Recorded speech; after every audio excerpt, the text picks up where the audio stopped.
কয় কেজি হতে পারে এটা? 3 কেজি, 3.5 কেজি হবে। নেয়াজি পায়, মাথা পায় না।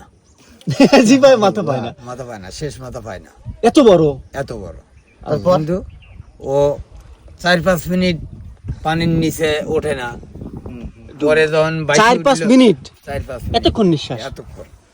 কিন্তু পরে যখন 22 উঠল, উঠে লারফার বসে খালি হাফ ফেল লাগলো। দাদি লেগে গেছে? দাদি লেগে কি দেখে আসলাম? তে আমু লারফার এরম বসে ছাতি মুড়ি দিয়েই দেখুন বিষয় কি, একটা মাছ না সেই জিনিসের পরে এত সময় পরে আতারির কত প্রশ্ন নাই। মরার মানে ও দেহেই মনে করেন ও হুশ হারায় ফেলছিল। আসলে আমি এই জিনিসটা যে আমি উঠে আসবো, এই জিনিসটাই বুঝতে পারতেছি না। কাজ করতেছেন তখন ওই মাছই ও ধাক্কা মারি দিছে। ন্যাস দিয়ে?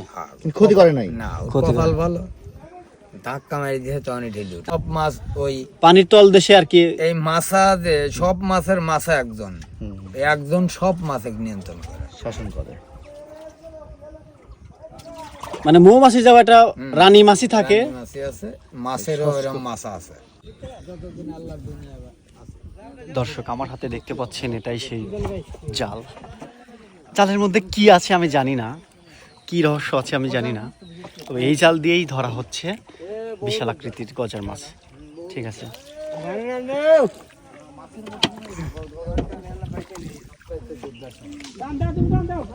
ভয়ঙ্কর জিনিস। একদিন রাত 2টার সময় আমি একা, এই আমার সামনে এই পথেই সামনে পাইপ আছে, ওই পাইপের দেওয়ায় আমি কাদির ভার দাঁড়ায় আছি। আচ্ছা, কাদির ভার দাঁড়ায় আছি, আমার সমান একটা গজার গজার মাছ গজার, আপনার সমান? আমার সমান। তার মানে 5-6 ফিট, 5 ফিট। আচ্ছা, আর ওর কানের ফইরগুলো আছে এমন গায়ে আদাতেরও পারে। আপনি সরাসরি দেখতেছেন? আমি সরাসরি আল্লাহ! দেখতেছি। আমি লাইট মারছি, লাইটের আলো ব্যাক করে আমার গা ফালি যখন আইছে তখন আমি ব্যাগে উঠে আইছি। আর চোখগুলো এতখানি কেন, তখন মনে হয়েছে মাছ মনে হয়নি? না, আমি প্রথমেই জানি যে ও মাছ না, আমরা তো মাছ দিয়ে ঠিক পাই। আচ্ছা, মাছের যে বালি পরানো হয় এই সম্পর্কে কি জানেন? এগুলা হয়তো কোনো হিন্দু শাস্ত্রে আছে, কোনো লোক কোনো ইয়েতে বালি দিয়ে গজার মাছ ছাড়ি দেয়, কোনো শ্মশানে পূজা করে, ওরা ওটা সাধন করে। ও, আমার এই গাঙ্গেই দেওয়া আছে। এবং সেই মাছ নাকি আর জেলের জালে ধরা পড়ে না? না, এই নদীতে আছে, এই নদীতে আছে? হ্যাঁ, আমার এইখানেই আছে, ছেড়ে দেওয়া আছে, আমার সামনে ছেড়ে দেওয়া। আচ্ছা আচ্ছা, এ পর্যন্ত ধরা না, ও বাজে না।